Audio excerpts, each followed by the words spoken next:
شهر رمضان الذي أنزل فيه القرآن هدى للناس وبينات من الهدى والفرقان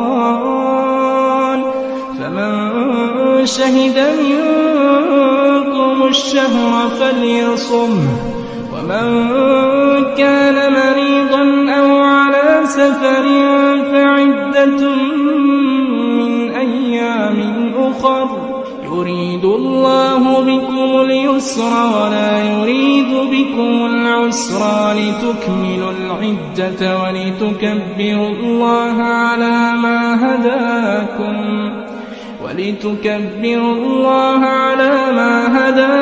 ولعلكم تشكرون. بسم اللہ الرحمن الرحیم نحمده ونصلی علی رسولہ الکریم اما بعد ونعوذ باللہ من الشیطان الرجیم بسم اللہ الرحمن الرحیم اللہم صلی وسلم علی سیدنا محمد النبی الامی وآلہ واصحابہ اجمعین رب اشرح لی صدری ویسر لی امری واحلل عقدۃ من لسانی یفقہوا قولی ربی زدنی علما ربی یسر ولا تعسر وتمم بالخیر آمین یا ربنا آمین. الحمدللہ جی آج ہم آغاز کرنے لگے ہیں اپنا پارہ نمبر 20 امن خلق. اللہ رب العزت نے اپنے پاک کلام میں فرما دیا وَلَقَدْ يَسَّرْنَا الْقُرْآنَ لِلذِّكْرِ فَهَلْ مِن مُدَّكِرٍ، اور البتہ تحقیق ہم نے آسان کر دیا اس قرآن مجید کو نصیحت کے لیے، ذکر کے لیے، تو کوئی ہے جو کوئی اس پہ غور و فکر کرے. تو آئیے مل کے غور و فکر کرتے ہیں. اللہ رب العزت کا خاص انعام ہے کہ اس نے ہمیں ایک بار پھر مل کر بیٹھنے کی، اس قرآن کا فہم حاصل کرنے کی توفیق عطا فرمائی ہے.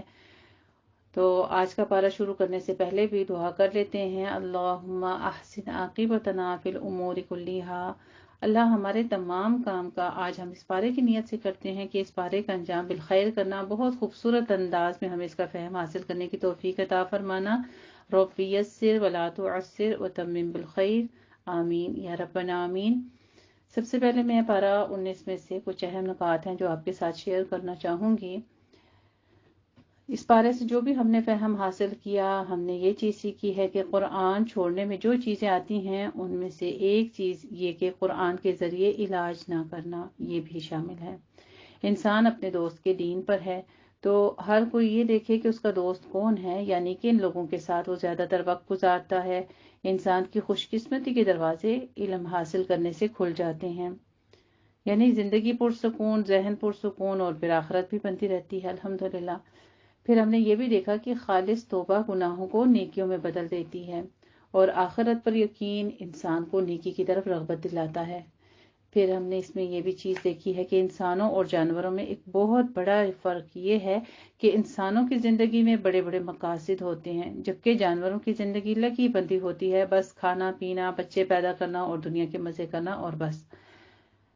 ہر پیغمبر کا ایک ہی پیغام تھا کہ لوگوں صرف اللہ تعالیٰ کی عبادت کرو اور اسی سے ڈرو.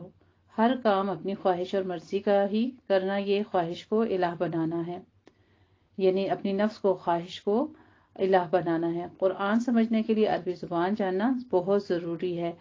کسی کے بارے میں کوئی رائم قائم کرنے یا اس کو کوئی سزا دینے سے پہلے بات کی تحقیق کر لینی چاہیے. یعنی آپ کے ذہن میں جو امیج ہے وہ ضروری نہیں کہ وہی ٹھیک ہو، پہلے اس بات کو اچھی طرح تحقیق کر لے. دین اور دنیا کے اچھے کاموں میں ایک دوسرے کی مدد کرتے رہنا چاہیے. گناہ کرنے والے انسان ایک لوہے کے ذرے کے اندر جیسے کہ جکڑا ہوا ہوتا ہے اور توبہ اس کے وہ حلقے کو توڑ کر اس کو آزاد کر دیتی ہے. اب ذرا کیا ہوتا ہے، وہ اتنی سخت چیز لوہے کی جو انسان کے اوپر ایک لبادہ ہوتا ہے. اسی طرح انسان جب تک گناہ کرتا رہتا ہے تو ایک گناہ کی زندگی جو ہے وہ اسی کی طرح ہے. مومن ظاہر اور باطن دونوں طرح نیک کام کرتا ہے.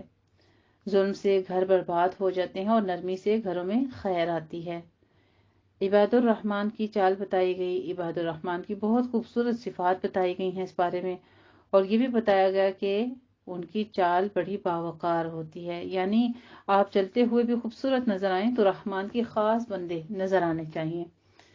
الحمدللہ پارہ 20 آغاز کرنے سے پہلے آپ کے ساتھ علم کے بارے میں کچھ مزید باتیں بھی شیئر کروں گی۔ حدیث مبارکہ، علم چاہنے والا کبھی سیر نہیں ہوتا، یعنی اس کا پیٹ بھرتا ہی نہیں ہے، کبھی بھی اس کو تسلی ہوتی ہی نہیں، یعنی جس کو علم کا شوق لگ جائے پھر وہ مزید طلب کرتا رہتا ہے، مزید آگے سے آگے کوشش کرتا ہے۔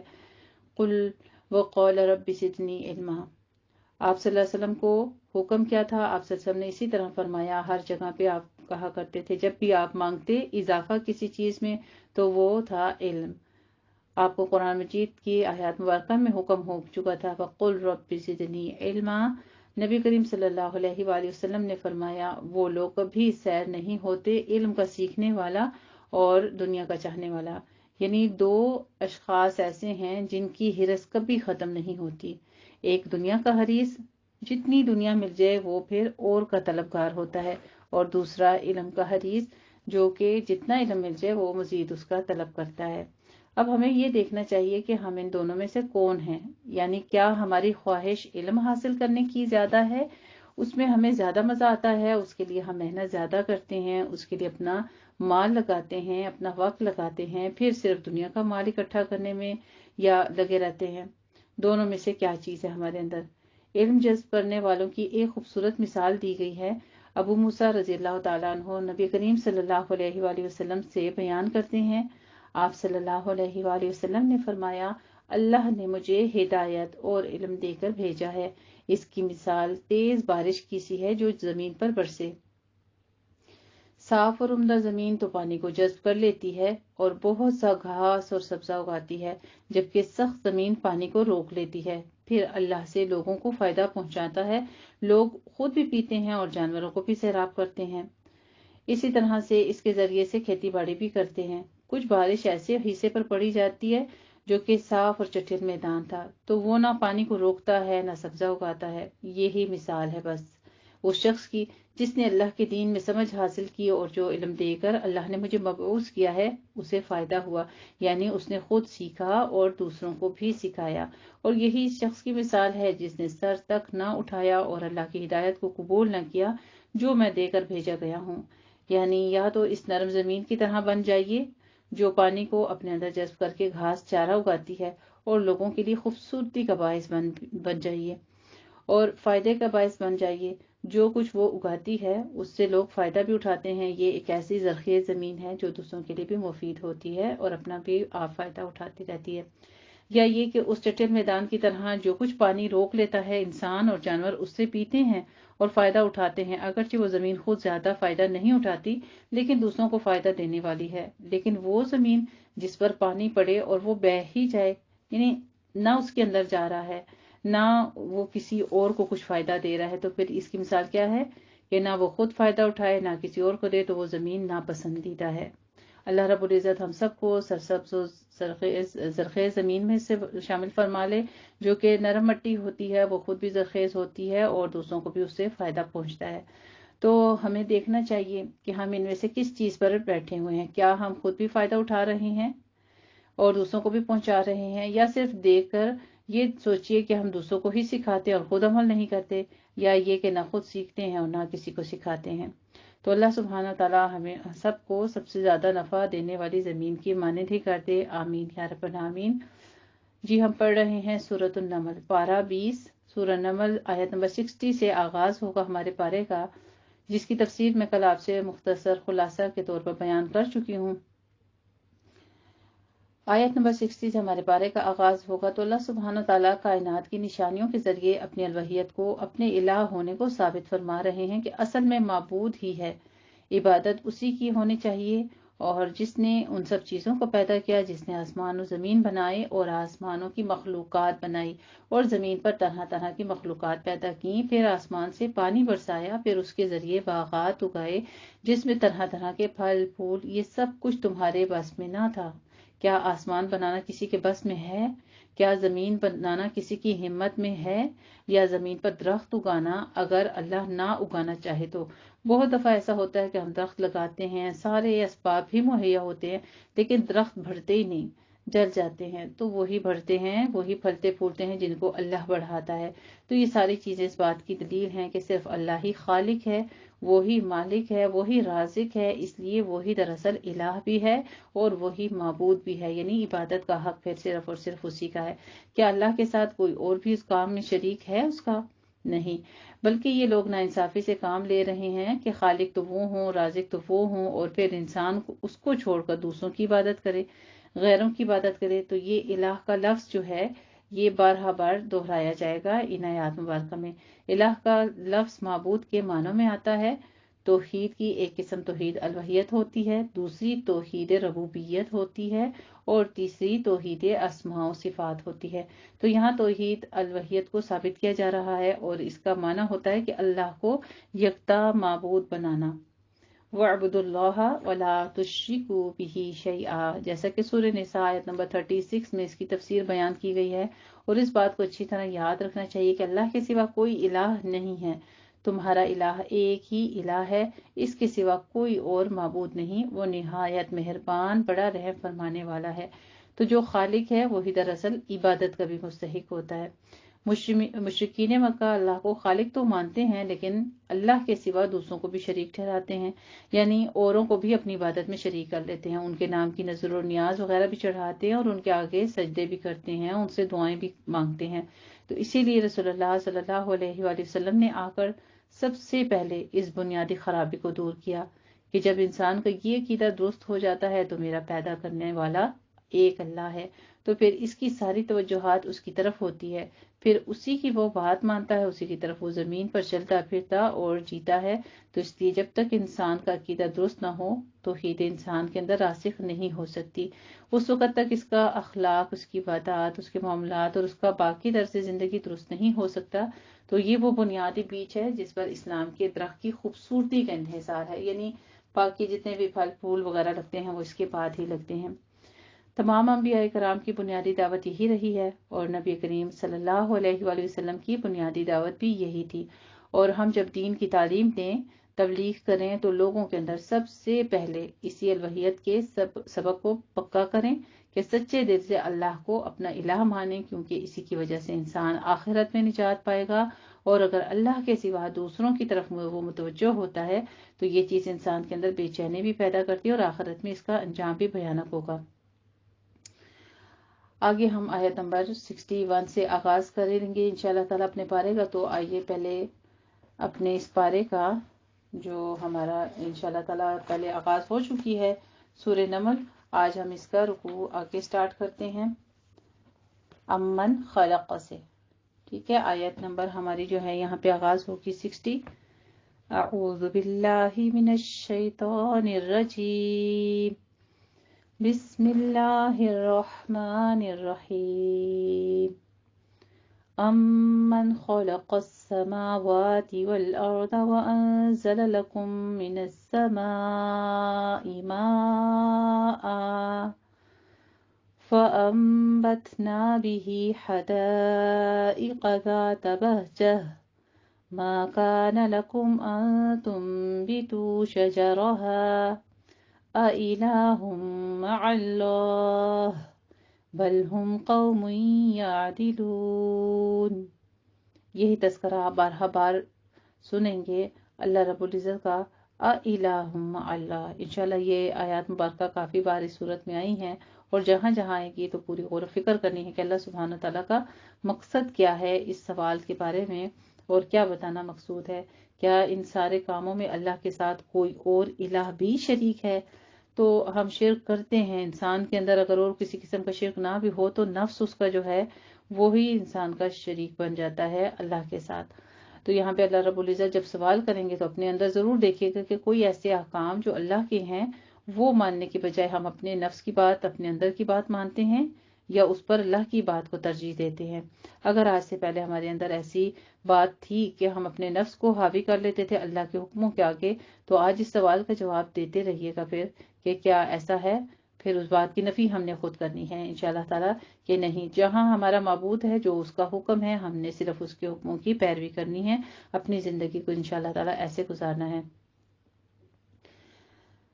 اعوذ باللہ من الشیطان الرجیم، میں پناہ میں آتی ہوں اللہ تعالیٰ کی شیطان مردود کی شرارتوں سے بچنے کے لیے۔ اللہ سبحانہ تعالیٰ کے نام کی برکات کے ساتھ میں شروع کرتی ہوں جو بڑا مہربان، جو نہایت رحم فرمانے والا ہے۔ بے شک امن بھلا کون ہے جس نے پیدا کیا آسمانوں اور زمین کو، اور آسمان سے تمہارے لیے پانی اتارا، پھر اس کے ذریعے سے ہم نے پر رونق باغات اگائے۔ تمہارے لیے ممکن نہیں تھا کہ ان کے درختوں کو خواہ اگا سکتے ہو یا نہیں اگا سکتے، یہ خود تمہارے لیے تو ممکن ہی نہیں تھا۔ کیا کوئی اور معبود بھی ہے اللہ کے ساتھ؟ اِلٰہٌ اللہ، بلکہ یہ ایسے لوگ ہیں جو حق سے انحراف کر رہے ہیں۔ بھلا کس نے بنایا زمین کو ٹھہرنے کی جگہ، اور رواں کر دیے اس کے اندر دریا اور ندیاں، اور بنائے اس کے لیے لنگر یعنی پہاڑ، اور بنایا دو دریاؤں کے درمیان پردہ۔ کیا کوئی اور معبود ہے؟ اِلٰہٌ اللہ، پھر وہی سوال ہے، کیا اور کوئی معبود ہے اللہ کے ساتھ؟ بلکہ ان کی اکثریت علم نہیں رکھتی۔ بھلا کون ہے جو سنتا ہے ایک مجبور اور لاچار کو جب وہ اس کو پکارتا ہے؟ امن یجیب المضطر اذا دعاہ ویکشف السوء ویجعلکم خلفاء الارض۔ پہلے اللہ رب العزت اپنی ساری بات کی تصدیق کر کے اور پھر کہتے ہیں اِلٰہٌ اللہ، پھر ساتھ ہی کہتے ہیں قلیلا ما تذکرون، کہ کون ہے جو مجبور اور لاچار کی دعا کو سنتا ہے جب وہ اس کو پکارتا ہے، اس کی تکلیف کو دور کرتا ہے، اور جو تمہیں جانشین بناتا ہے زمین میں۔ کیا کوئی اور معبود ہے اللہ کے ساتھ ان کاموں میں شریک؟ بہت ہی کم نصیحت ہے جو تم حاصل کرتے ہو، یعنی اتنی نصیحتیں، اتنی واضح دلائل تمہیں دے دیے، اس کے باوجود بھی تم نہیں مانتے۔ امن یہدیکم فی ظلمات البر والبحر، یہ سب اللہ سبحانہ تعالیٰ کی قدرت کے دلائل پیش کیے جا رہے ہیں۔ بھلا کون ہے جو تمہیں سیدھی راہ دکھاتا ہے خشکی اور سمندر کے اندھیروں میں، اور کون بھیجتا ہے ہواؤں کو بشارت دیتی ہوئی اپنے باران رحمت کے آگے آگے؟ کیا کوئی اور معبود بھی ہے اللہ کے ساتھ؟ بہت بلند و بالا ہے اس شرک سے جو یہ کرتے ہیں۔ تعالی اللہ عما یشرکون، بھلا کون ہے جو ابتدا میں تمہیں پیدا کرتا ہے مخلوق کو، پھر اس کا اعادہ کرتا ہے، اور کون ہے جو تم لوگوں کو رزق دیتا ہے آسمان سے اور زمین سے؟ کیا کوئی اور معبود بھی ہے اللہ کے ساتھ؟ اِلٰہٌ اللہ، قُلْ هَاتُوا بُرْهَانَکُمْ، آپ صلی اللہ علیہ وآلہ وسلم کہہ دیجئے کہ لاؤ اپنے پاس کوئی دلیل اگر تم سچے ہو۔ آپ صلی اللہ علیہ وسلم کو حکم ہوتا ہے کہ آپ کہہ دیجئے کہ جو کوئی بھی آسمانوں اور زمین میں ہے کسی کو بھی غیب کا علم نہیں سوائے اللہ کے، اور انہیں تو یہ بھی معلوم نہیں کہ انہیں کب اٹھایا جائے گا، بلکہ تھک ہار کر رہ گیا ہے ان کا علم آخرت کے بارے میں، بلکہ اس کے بارے میں وہ شک میں مبتلا ہیں۔ بل ہم منہا عمون، بلکہ اس کی طرف سے وہ اندھے ہو چکے ہیں۔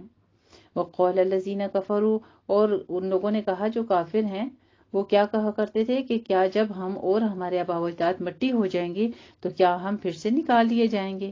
یہی وعدہ ہم سب سے بھی کیا گیا ہے، اور اس سے پہلے ہمارے آباء و اجداد سے بھی کیا گیا تھا۔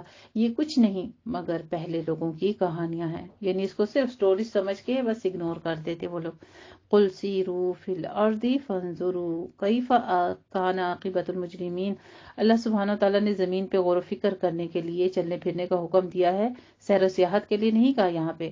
فرمایا آپ کہیے کہ ذرا گھومو پھرو زمین میں اور دیکھ لو کہ کیسا انجام ہوا مجرم قوموں کا، آج اجڑی پڑی ہوئی ہیں۔ دیکھ لیجئے آج جو ہم کھنڈرات وغیرہ دیکھتے ہیں، جا کے میوزیمز دیکھتے ہیں، وہاں پہ لاشیں دیکھتے ہیں، ہڈیاں دیکھتے ہیں، تو کیا ان کو دیکھ کے عبرت نہیں حاصل کرنی چاہیے؟ یہ تو اللہ سبحانہ تعالیٰ فرما رہے ہیں کہ غور و فکر کرو، ان کا یہ انجام ہوا ہے، تمہارا بھی یہی ہوگا۔ اے نبی کریم صلی اللہ علیہ وآلہ وسلم، آپ ان پر رنجیدہ نہ ہوں، اور جو چالے یہ چل رہے ہیں ان پر دل تنگ نہ کریں۔ اور وہ کہتے ہیں کہ یہ وعدہ کب پورا ہوگا؟ اگر آپ سچے ہیں تو آپ کہہ دیجئے کہ ہو سکتا ہے جس چیز کی تم جلدی مچا رہے ہو اس کا کچھ حصہ تمہارے قریب ہی آ گیا ہو، یعنی قیامت کی بہت ساری نشانیاں تو ثابت ہو چکی ہیں، لیکن ابھی بھی دیکھیے لوگ یقین نہیں کرتے۔ وَإِنَّ رَبَّكَ لَذُو فَضْلٍ عَلَى النَّاسِ، اور یقیناً آپ کا رب بڑے فضل والا ہے لوگوں کے حق میں، لیکن ان کی اکثریت شکر نہیں کرتی۔ انسان کے ناشکر ہونے کا کتنی بار ذکر آ چکا ہے، یہاں بھی اللہ رب العزت یہی شکوہ کر رہے ہیں۔ وَإِنَّ رَبَّكَ لَيَعْلَمُ مَا تُكِنُّ صُدُورُهُمْ وَمَا يُعْلِنُونَ، اور یقیناً آپ کا رب خوب جانتا ہے جو کچھ وہ چھپاتے ہیں ان کے سینے میں ہے اور جو کچھ وہ ظاہر کرتے ہیں، اور نہیں ہے کوئی پوشیدہ چیز آسمان اور زمین میں مگر وہ ایک روشن کتاب میں موجود ہے، کیونکہ ان ھذا القرآن یقص علی بنی اسرائیل۔ اب بنی اسرائیل کے قصے بیان کر کے پچھلی تمام اقوام کا ذکر کر دیا گیا، اس لیے فرماتے ہیں یقیناً، تاکیدی جملہ ہے، یقیناً یہ قرآن کھول کر بیان کر رہا ہے بنی اسرائیل پر اکثر وہ باتیں جن میں وہ اختلاف کرتے ہیں، اور یقیناً یہ قرآن ہدایت ہے اور رحمت ہے اہل ایمان کے حق میں، یعنی جن کا ایمان ہو، جو مومن ہوں، جو فرما بردار ہوں، ان کے لیے ہدایت اور رحمت ہے۔ ان ربک یقضی بینہم بحکمہ، تو اس قرآن پر جو ہدایت پا لے گا، اب قیامت کے دن اللہ رب العزت ان کے درمیان فیصلہ فرما دیں گے اپنے حکم سے، اور وہ زبردست سب کچھ جاننے والا ہے۔ سبحان اللہ۔ اللہ سبحانہ وتعالیٰ کے خوبصورت نام و صفات العزیز العلیم بیان کی جا رہی ہیں، اسی لیے کیا ہے پھر کیا کرنا چاہیے ایک مومن کو؟ کیا؟ فتوکل علی اللہ انک علی الحق المبین۔ تو اے نبی کریم صلی اللہ علیہ وآلہ وسلم، آپ توکل کیجئے اللہ پر، یقیناً آپ ہی واضح حق پر ہیں۔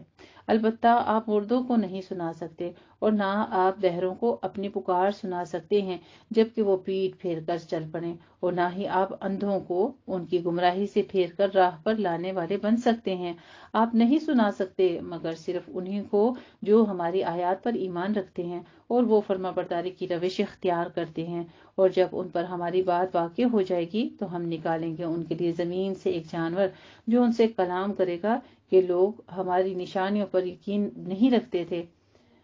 اللہ رب العزت کتنے واضح انداز میں یہ باتیں کر رہے ہیں، لیکن اس میں پھر بھی کچھ شک کی ہے ضرور۔ دیکھیے، وَيَوْمَ نَحْشُرُ مِنْ كُلِّ أُمَّةٍ فَوْجًا مِّمَّنْ يُكَذِّبُ بِآيَاتِنَا فَهُمْ يُوزَعُونَ۔ اور ذرا تصور کرو اس دن کا جس دن ہم جمع کریں گے ہر امت میں سے ایک فوج ان لوگوں میں سے جو ہماری آیات کو جھٹلایا کرتے تھے، پھر ان کی درجہ بندی کی جائے گی، یہاں تک کہ جب وہ سب آ جائیں گے تو اللہ فرمائے گا، کیا تم نے میری آیات کو جھٹلا دیا تھا حالانکہ تم نے ان کا علمی احاطہ نہیں کیا تھا، یا تم لوگ کیا کرتے رہتے تھے؟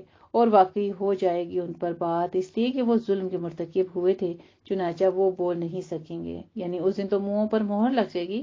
اب الم یروا انا جعلنا اللیل لیسکنوا فیہ والنہار مبصرا، کیا وہ دیکھتے نہیں کہ ہم نے بنایا ہے رات کو تاکہ وہ اس میں آرام کرے، اور دن کو روشن بنایا ہے، یقیناً اس میں نشانیاں ہیں ان لوگوں کے لیے جو ایمان رکھتے ہوں۔ ساتھ شرط کیا ہے؟ کون غور و فکر کرتا ہے؟ جو ان آیات پر ایمان بھی رکھتے ہیں۔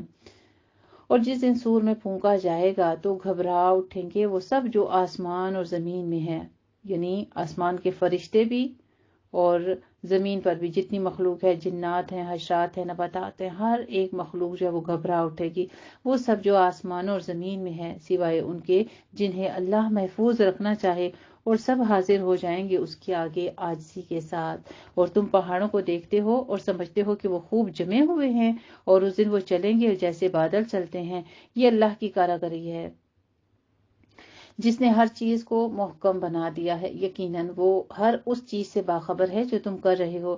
جو کوئی بھی اس دن نیکی لے کر آئے گا اسی کے لیے ہے اس سے بہتر صلہ، اور وہ اس دن کی گھبراہٹ سے امن میں ہوگا۔ سبحان اللہ۔ آج نیکیاں کریں گے تو پھر ہمارے لیے انجام کیا ہے؟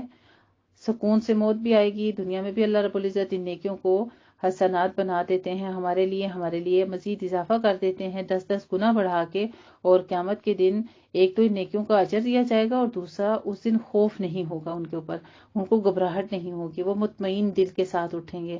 اور جو کوئی برائی لے کر آئے گا تو ایسے لوگوں کے منہ آگ میں اوندھے کر دیے جائیں گے، اور کہا جائے گا کہ تمہیں بدلہ میں وہی دیا جا رہا ہے جو تم عمل کیا کرتے تھے۔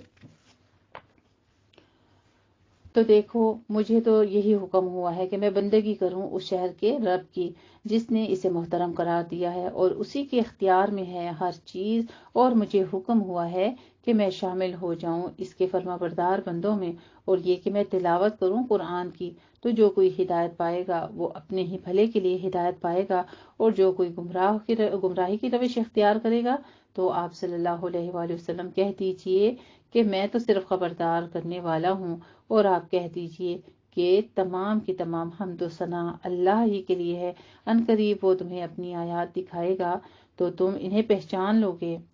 وَقُلِ الْحَمْدُ لِلَّهِ سَيُرِيكُمْ آيَاتِهِ فَتَعْرِفُونَهَا وَمَا رَبُّكَ بِغَافِلٍ عَمَّا تَعْمَلُونَ۔ اللہ رب العزت فرما رہے ہیں کہ وہ رب جو ہے غافل نہیں ہے تمہارے ہر عمل سے، ہر چیز پہ تمہاری پکڑ ہے۔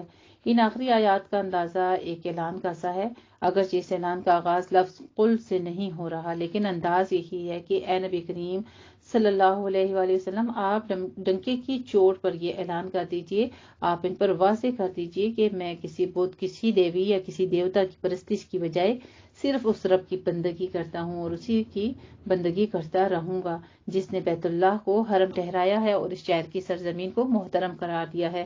مجھے تیسرا حکم یہ ملا ہے کہ میں قرآن پڑھ کر لوگوں کو سناتا رہوں اور اس کی تبلیغ کرتا رہوں۔ تو الحمدللہ جو ہمارے پیارے نبی کریم صلی اللہ علیہ وآلہ وسلم کا طریقہ سنت تھا، جو ان کا طریقہ کار تھا، یہی طریقہ ہمیں بھی سونپ دیا گیا ہے کہ ہم اس کو خود بھی تلاوت کرتے رہیں، قرآن مجید کو بار بار پڑھتے رہیں اور اس کو پڑھاتے بھی رہیں اور اس کی تبلیغ، اس کی اشاعت بھی کرتے رہیں۔ اس ہدایت کے بدلے میں اگر وہ آخرت میں کامیابی قرار پاتا ہے اور اسے فروح وریحان وجنت نعیم، سورہ واقعہ کی آیت بتائی گئی ہے کہ اس سے نوازا جاتا ہے تو اس میں اس کا اپنا ہی بھلا ہے۔ جیسے کہ کسی خطبے کے آخر میں یہ الفاظ کہے جاتے ہیں وآخر دعوانا ان الحمد للہ رب العالمین، بالکل اسی انداز میں اب اس سورت کا تکمیل ہو رہا ہے، الحمد للہ رب العالمین۔ یہاں پہ سورہ نمل پارہ 20 میں ہماری آیت نمبر 93 پر تکمیل ہوتی ہے۔ اللہ رب العزت ہم نے جو کچھ اس میں پڑھا اس سے مستفید ہونے کی توفیق عطا فرمائے، آمین یا ربنا آمین۔ الحمدللہ جی، اس کے ساتھ ہی ہم آغاز کرتے ہیں اپنا سورہ قصص کا۔ قصص جیسا کہ میں نے آپ کو بتایا کہ قاف کی زبر کے ساتھ بھی ہے، زیر کے معنی میں بھی آتا ہے، یعنی اس کو ظاہری بیان بھی کہہ سکتے ہیں، طویل کہانیوں کو بیان بھی کہہ سکتے ہیں اور قصے بھی کہہ سکتے ہیں۔ سورہ قصص کے بارے میں کچھ تمہیدی کلمات آپ کے ساتھ بیان کروں گی۔ سورۃ الفرقان سے سورہ سجدہ تک 8 مکی صورتوں کا گروپ 4 صورتوں کے 2 ذیلی گروپس میں منقسم تھا۔ ان سے پہلی 4 صورتوں سورہ فرقان، سورہ شعراء، سورہ نمل اور سورہ قصص میں مزاج کے اعتبار سے کافی مشابہت پائی جاتی ہے۔ سورہ قصص اسی ذیلی گروپ کی آخری صورت ہے۔ اس گروپ میں سے سورہ فرقان کو چھوڑ کر باقی تینوں صورتوں کا آغاز حروف مقطعات سے ہوتا ہے۔ سورۃ الشعراء اور سورہ قصص دونوں طٰ سین میم سے شروع ہوتی ہیں، جبکہ سورہ نمل کا آغاز طٰ سین سے ہوتا ہے۔ دوسرے ذیلی گروپ کی چاروں صورتوں یعنی سورہ عنکبوت، سورہ روم، سورہ لقمان اور سورہ سجدہ میں مضامین کی ہم آہنگی کے علاوہ باہمی مشابہت کا ایک پہلو یہ بھی ہے کہ ان سب کا آغاز کس سے ہوا؟ الف لام میم سے۔ تو سورہ قصص میں حضرت موسیٰ علیہ السلام کی زندگی کے ابتدائی دور کے حالات اور ان کے واقعات ملتے ہیں۔ آپ علیہ السلام کے حالات قرآن مجید میں بہت تفصیل اور بہت تکرار سے بیان ہوئے ہیں۔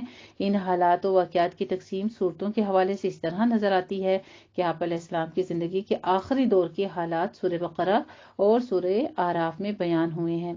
درمیانی دور کے واقعات سورہ طٰ اس سورت کے 8 میں سے، یعنی اس سورت جو ہے اس کے 8 میں سے 5 رکوع آپ علیہ السلام کے حالات پر مشتمل ہیں اور سورۃ الشعراء اور سورہ نمل میں ملتے ہیں، جبکہ بالکل ابتدائی دور کے حالات کی تفصیل زیر مطالعہ سورت یعنی سورہ قصص میں آئی ہے۔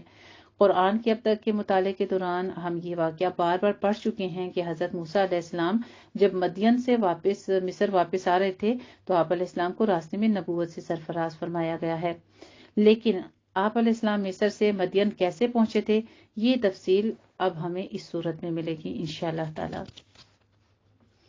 آغاز کرتے ہیں اپنا سورہ قصص کا، اور سورہ قصص بھی مکی صورت ہے اور اس کے 9 رکوع ہیں، 88 آیات ہیں۔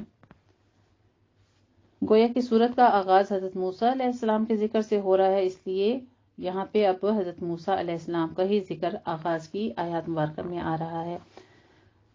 اعوذ باللہ من الشیطان الرجیم، بسم اللہ الرحمن الرحیم، طاسیم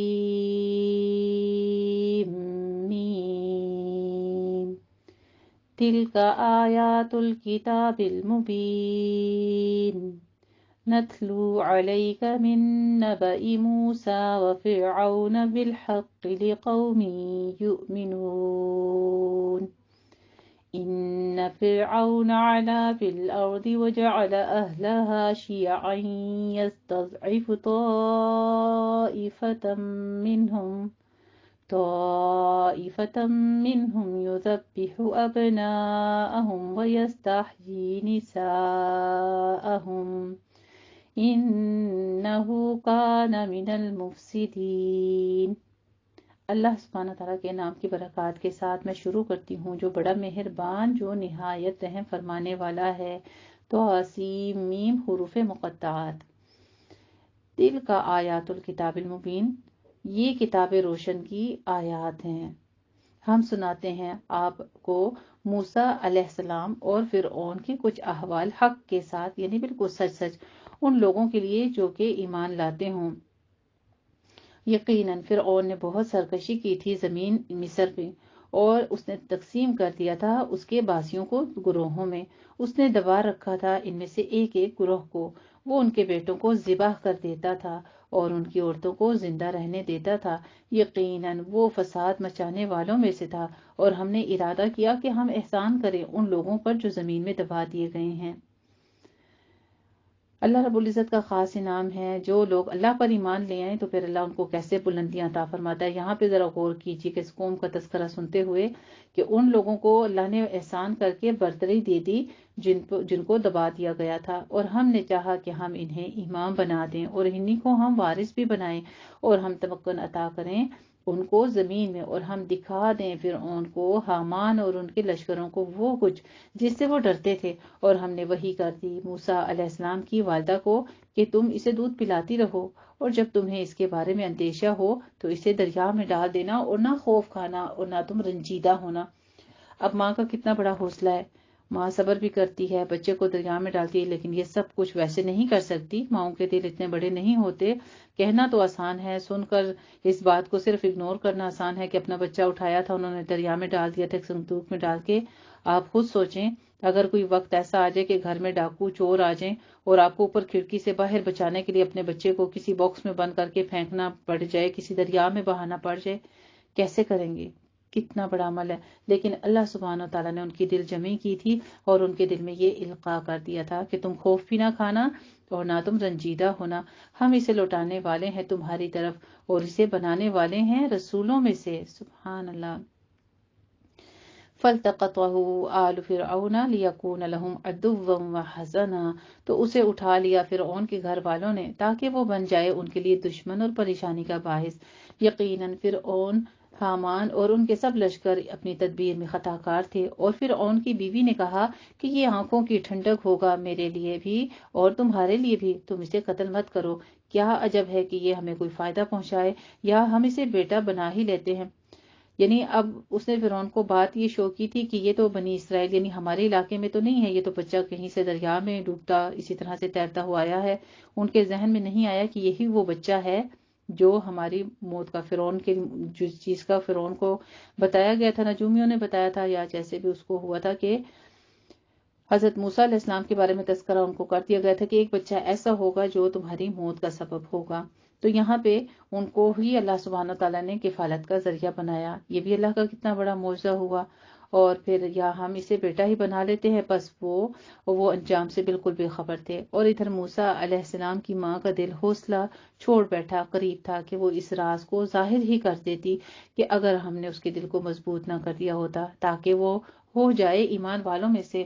اور اس نے موسیٰ علیہ السلام کی بہن سے کہا کہ تو اس کے پیچھے پیچھے جا، تو وہ اس کو دور سے دیکھتی ہی رہی اور انہیں احساس بھی نہ ہوا، اور ہم نے اس پر پہلے ہی سے حرام کر دی تھی تمام دودھ پلانے والی عورتیں۔ تو اس لڑکی نے ان سے کہا کیا میں تمہیں ایک ایسے گھرانے کے بارے میں بتاؤں جو تمہارے لیے اس کی پرورش کر دے اور وہ اس کے خیرخواہ بھی ہوں۔ تو یوں ہم نے اسے لوٹا دیا اس کی والدہ کے پاس تاکہ اس کی آنکھیں ٹھنڈی رہیں اور وہ رنجیدہ نہ ہو اور اسے معلوم ہو جائے کہ اللہ کا وعدہ سچا ہے، لیکن اکثر لوگ نہیں جانتے۔ الحمدللہ جی، یہاں پہ ہمارا پارہ 20 آیت نمبر 13 سورہ قصص پر پہلا ربع مکمل ہوتا ہے، لیکن میں آگے کنٹینیو رکھوں گی اپنے نصف پارے تک، یعنی دوسرا سیشن ہمارا پارٹ 2 بھی اسی سیشن میں کمپلیٹ ہوگا ساتھ ہی انشاءاللہ تعالی۔ آگے فرماتے ہیں آیت نمبر 14 میں وَلَمَّا بَلَغَ أَشُدَّهُ وَاسْتَوَى آتَيْنَاهُ حُكْمًا وَعِلْمًا۔ وَكَذَلِكَ نَجْزِي الْمُحْسِنِينَ۔ ان کی ماں نے ایسا صبر کا برتاؤ کیا تو صبر اور اللہ سے دعائیں جو ہیں وہ کیا سبب بنا کرتی ہیں، پھر اللہ تعالیٰ کے انعامات اور اجر کا ذریعہ بنتی ہیں۔ اس ماں کی آنکھوں کی ٹھنڈک کیسی بنی پھر، سبحان اللہ۔ ان کی والدہ کو حکم ہو گیا تھا نا کہ اکثر لوگ یہ نہیں جانتے ہیں آپ کے پاس یہ آنکھوں کی ٹھنڈک ہی رہے گا، اور جب موسیٰ علیہ السلام اپنی جوانی کو پہنچ گئے اور ہر لحاظ سے توانا ہو گئے تو ہم نے اسے حکم اور علم عطا فرمایا، اور اسی طرح ہم بدلہ دیتے ہیں نیکوکاروں کو۔ یہاں سے ہمیں یہ پتہ چلتا ہے کہ جیسے عیسیٰ علیہ السلام کے بارے میں ذکر ہے کہ ان کو بچپن سے ہی نبوت، یحییٰ علیہ السلام کو بچپن سے نبوت کتابت عطا کر دی گئی تھی، تو موسیٰ علیہ السلام کو نبوت جوانی میں ملی ہے۔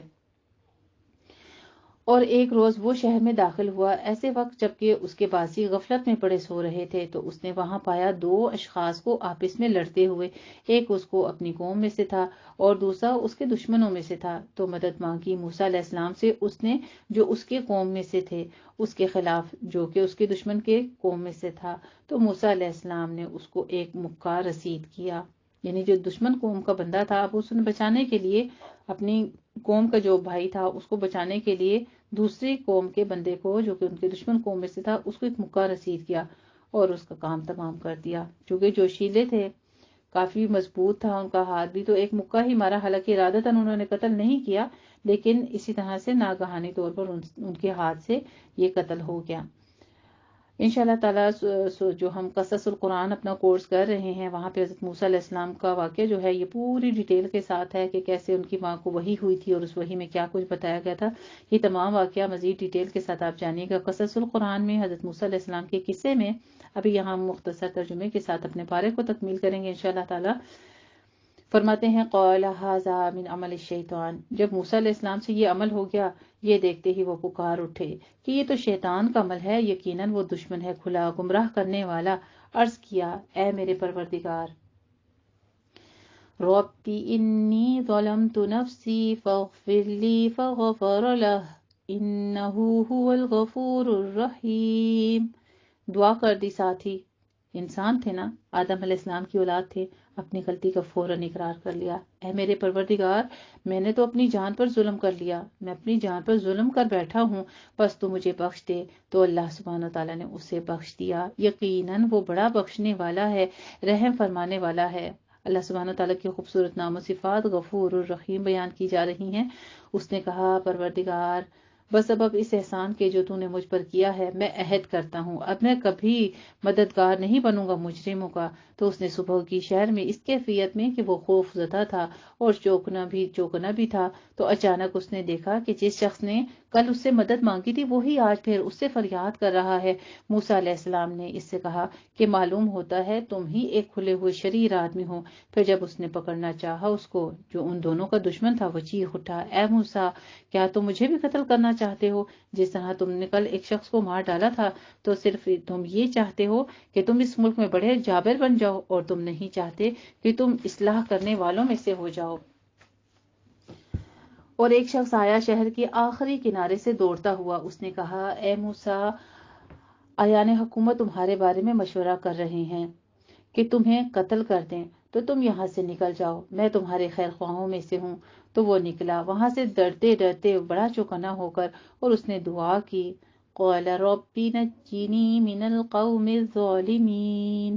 یہاں پہ حضرت موسیٰ علیہ السلام کی بڑی پیاری پیاری دعائیں ہیں، انشاءاللہ تعالیٰ آپ کوشش کیجئے گا ہم سب مل کے ان دعاؤں کو یاد بھی کریں گے الگ سے اس پارے کے بعد، کہ انہوں نے دعا کی ہے میرے پروردگار مجھے ان ظالموں کی قوم سے نجات دے دیجیے۔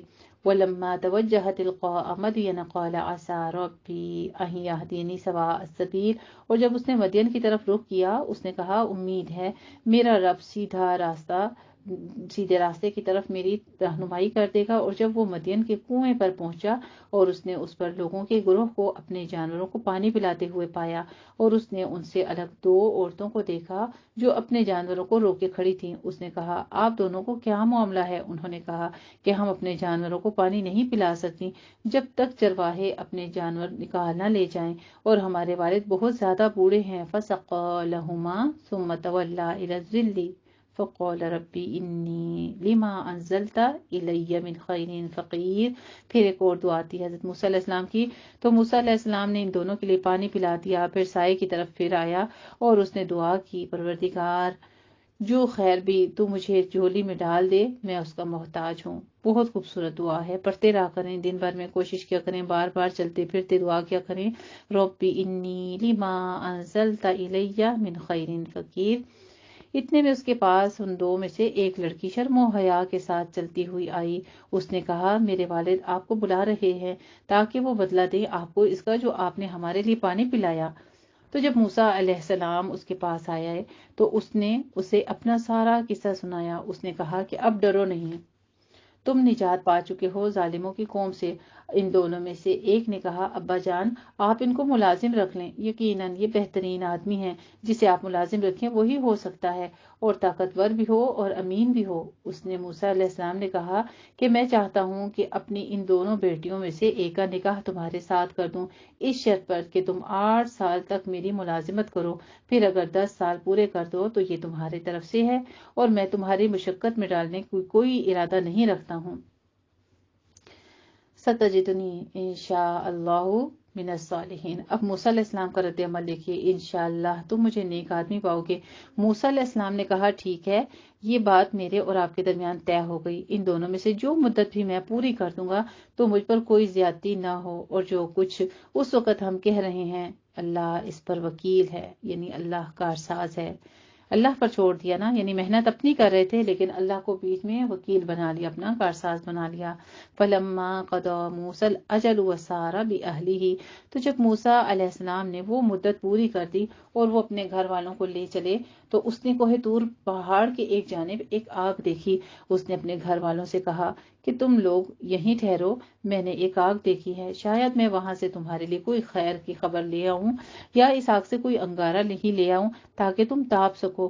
تو جب وہاں وہ پہنچا تو اسے ندا دی گئی وادی کے دائیں کنارے سے بابرکت جگہ میں ایک درخت سے کہ اے موسیٰ، یعنی حضرت موسیٰ علیہ السلام کو وہی جو ہے بذریعہ شجر ہوئی، شجر میں سے ان کو ایک آواز آئی تھی کہ اے موسیٰ میں ہی اللہ ہوں، تمام جہانوں کا پروردگار، سبحان اللہ، انا اللہ رب العالمین، میں ہی اللہ ہوں۔ اللہ تو ہر جگہ موجود ہے لیکن ایک درخت کے اندر سے باقاعدہ طور پر آواز کے ساتھ ہم کلام ہونا حضرت موسیٰ علیہ السلام کو، تبھی ان کو کلیم اللہ بھی کہا جاتا ہے۔ وَأَنْ أَلْقِ عَصَاكَ، اور یہ کہ تم اپنی لاٹھی ڈال دو۔ تو جب اس نے دیکھا کہ وہ حرکت کر رہی ہے جیسے کہ سانپ ہو تو وہ پیٹھ پھیر کر بھاگا اور اس نے پیچھے مڑ کر بھی نہ دیکھا۔ اللہ سبحانہ و تعالیٰ نے فرمایا یا موسیٰ اقبل ولا تخف، آگے بڑھو موسیٰ اور ڈرو نہیں، تم بالکل مامون ہو، یعنی تم امن کی جگہ پر ہو۔ اس کفیدہ کفی جائی بھی کہتا خرج بیدا امن غیر سو، اپنا ہاتھ اپنے گریبان میں ڈالو، وہ نکلے گا جیسے سفید ہو کر بغیر کسی بیماری کے، اور اپنا بازو اپنے ساتھ چپکا لو۔ یہاں سے ہمیں رد عمل جو ہے یعنی سنت موسیٰ ہمیں یہ پتہ چلتی ہے کہ جب گھبراہٹ ہو، انسان کو کسی قسم کا خوف سا محسوس ہو تو اپنے ہاتھ جو ہے اپنے انڈر آرمز میں یعنی اپنے بازوں کے اندر اپنے ہاتھوں کو کر دبا لیں تھوڑی دیر کے لیے اور اللہ کی طرف رجوع کر لیں، اللہ سے مدد مانگ لیں تو ہمارا وہ خوف جاتا رہے گا انشاءاللہ تعالی۔ یہاں پر حکم ہوا کہ خوف سے بچنے کے لیے تو یہ 2 نشانیاں ہیں تمہارے رب کی طرف سے، فرعون اور اس کے سرداروں کی طرف، یقیناً وہ بڑے نافرمان لوگ ہیں۔ موسیٰ علیہ السلام نے کہا میرے پروردگار، میں نے ان میں سے ایک شخص کو قتل کر دیا تھا، چنانچہ مجھے اندیشہ ہے کہ وہ مجھے قتل کر دیں گے، اور میرا بھائی ہارون مجھ سے زیادہ فصیح زبان والا ہے۔ سبحان اللہ، دیکھیے آج کوئی کسی کی تعریف کرتا ہے؟ اپنے بہن بھائی بھی ہوں تو ہر کوئی دوسرے کی رہنمائی کرتا ہے، یعنی ہر کوئی دوسرے کو اپنے سے نیچا ہی سمجھتا ہے، جبکہ یہاں پہ موسیٰ علیہ السلام کے دیکھیے اتنی بڑائی ان کے اندر تھی، ان کا ظرف دیکھیے کہ اپنی جو خامی ان کے اندر تھی یا کمی تھی تو اس کے اوپر شکوہ کرنے کے بجائے اپنے بھائی کو تقویت کے ساتھ یہاں پہ اللہ کے آگے پیش کرتے ہیں کہ وہ مجھ سے زیادہ فصیح زبان والا ہے۔ تو ہمیں بھی ایسے کرنا چاہیے، دوسروں کی نیکیوں کو، دوسروں کی خوبیوں کو پریفر کرنا چاہیے۔ اس سے کیا ہوتا ہے، ہمارے ہی دین کو مدد ملے گی، ہماری ہی ذات کو فائدہ پہنچے گا، جیسا کہ موسیٰ علیہ السلام کی سنت سے ہمیں پتہ چلتا ہے۔ تو آگے فرما دیا فَأَرْسِلْهُ مَعِيَ رِدْءًا يُصَدِّقُنِي، تو اے میرے پروردگار، یہ مجھ سے زیادہ فصیح زبان والا ہے، تو اسے میرے ساتھ مددگار کے طور پر بھیج دیجیے تاکہ وہ میری تصدیق کرے، مجھے اندیشہ ہے کہ وہ مجھے جھٹلا دیں گے۔ اللہ سبحانہ تعالیٰ نے فرمایا، ہم تمہارے بازو کو مضبوط کریں گے تمہارے بھائی کے ذریعے، اور ہم تم دونوں کے لیے ایک ایسا روب پیدا کر دیں گے کہ وہ تمہیں ہاتھ نہیں لگا سکیں گے۔ ہماری نشانیوں کی بدولت تم دونوں اور تمہارے پیروکار سب غالب رہیں گے۔ فلما جاءہم موسیٰ بآیاتنا بینات، اب موسیٰ علیہ السلام جب وہاں پہ کھلی نشانی کے ساتھ پہنچے، یہ تو کتنی بڑے معجزے تھے، واضح دلائل تھے، تو جب موسیٰ علیہ السلام پہنچے ان کے پاس ہماری روشن نشانیاں لے کر، انہوں نے کہا کہ یہ کچھ بھی نہیں سوائے گھڑے ہوئے جادو کے، اور ہم نے ایسی کوئی بات اپنے پہلے آباء و اجداد میں نہیں سنی۔ وقال موسیٰ ربی اعلم بمن جاء بالہدی، موسیٰ علیہ السلام نے کہا میرا پروردگار خوب جانتا ہے اس کو جو ہدایت لے کر آیا ہے اس کی طرف سے، اور وہی خوب جانتا ہے کس کے لیے دار آخرت کا انجام ہے، عاقبت الدار کس کے لیے ہے۔ انہ لا یفلح الظالمون، پھر ہمیں ایک اور کیٹیگری پتہ چلتی ہے جو کہ ہدایت نہیں پا سکتے، وہ لوگ کون ہوتے ہیں؟ وہ ظالم ہوتے ہیں۔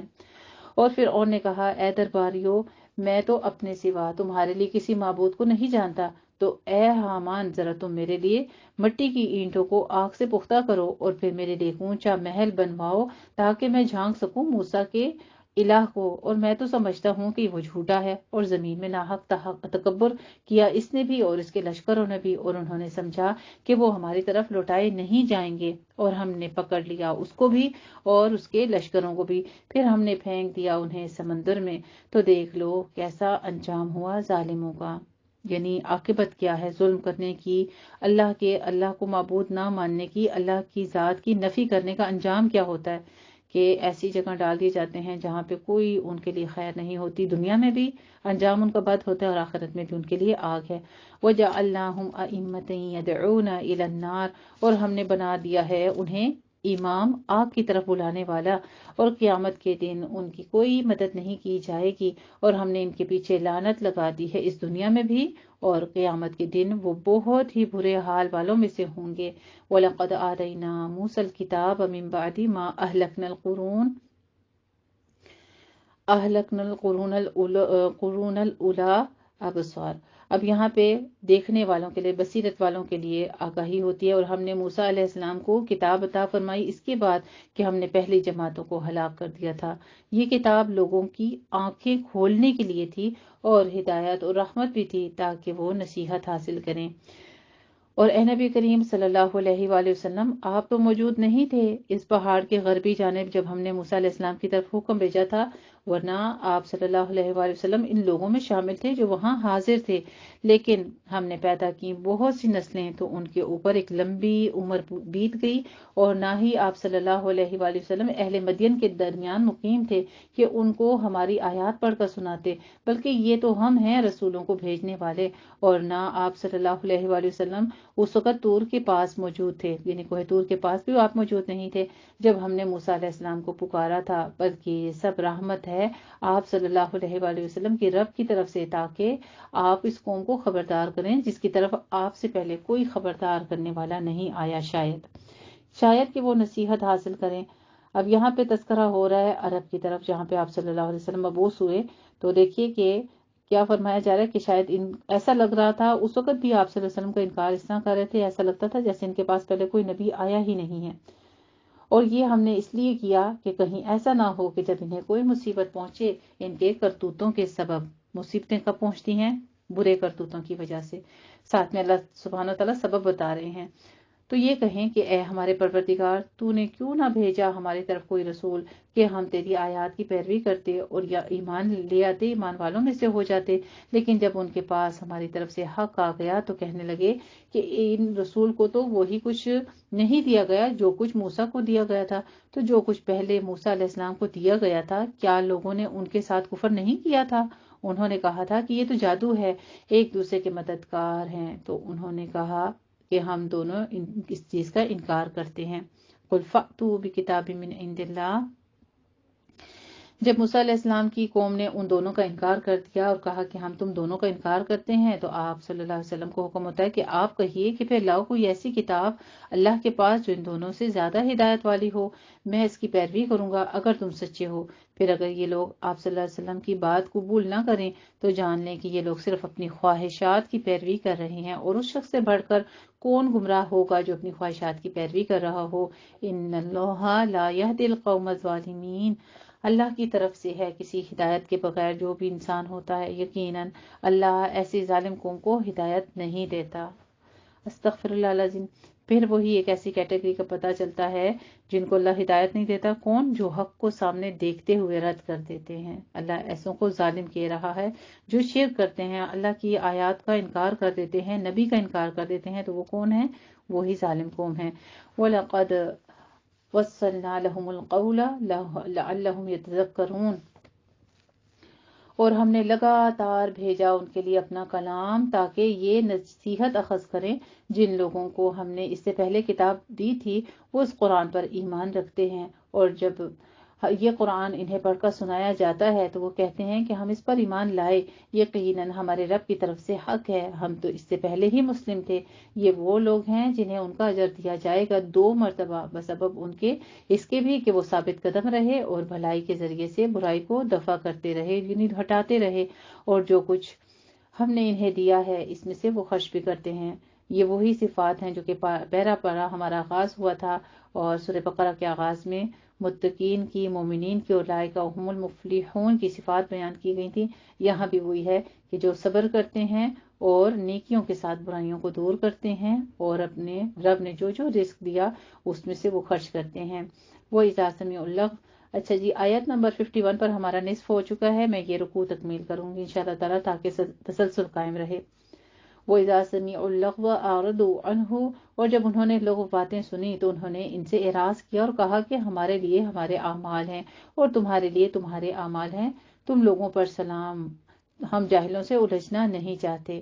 إِنَّكَ لَا تَهْدِي مَنْ أَحْبَبْتَ وَلَكِنَّ اللَّهَ يَهْدِي مَن يَشَاءُ۔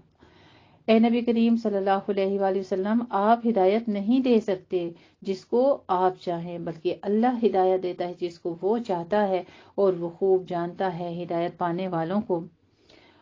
اور وہ کہتے ہیں کہ اگر ہم آپ کے ساتھ اس ہدایت کی پیروی کریں تو ہم اپنی زبان سے اچک لیے جائیں گے، کیا ہم نے انہیں امن والے حرم میں متمکن نہیں کیا؟ کھینچے چلے آتے ہیں اس حرم کی طرف ہر قسم کے پھل، یہ خاص رزق ہے ہماری طرف سے، لیکن ان کی اکثریت علم نہیں رکھتے، اور کتنی ہی بستیوں کو ہم نے ہلاک کر دیا جو کہ اتراتی تھی اپنی معیشت پر۔ تو دیکھ لو، یہ ہیں ان کے کھنڈر بنے ہوئے، گھر نہیں ہوں جیسے، ان میں رہنے والے ان کے بعد مگر تھوڑے ہی، اور ہم ہی ان کے وارث ہو کر رہے۔ اور نہیں تھا آپ کا رب بستیوں کو ہلاک کرنے والا جب تک کہ وہ ان کی مرکزی بستی میں کوئی رسول نہ بھیج دیتا جو ان کو پڑھ کر سناتا تھا ہماری آیات، اور ہم ہرگز ان بستیوں کو ہلاک کرنے والے نہیں تھے مگر اس بنا پر کہ ان کے باسی ظالم تھے۔ اور جو کچھ بھی تم لوگوں کو دیا گیا ہے وہ بس دنیاوی زندگی کا سامان اور اس کی زیب و زینت ہے، اور جو کچھ اللہ کے پاس ہے وہ بہتر بھی ہے اور باقی رہنے والا بھی ہے۔ سبحان اللہ۔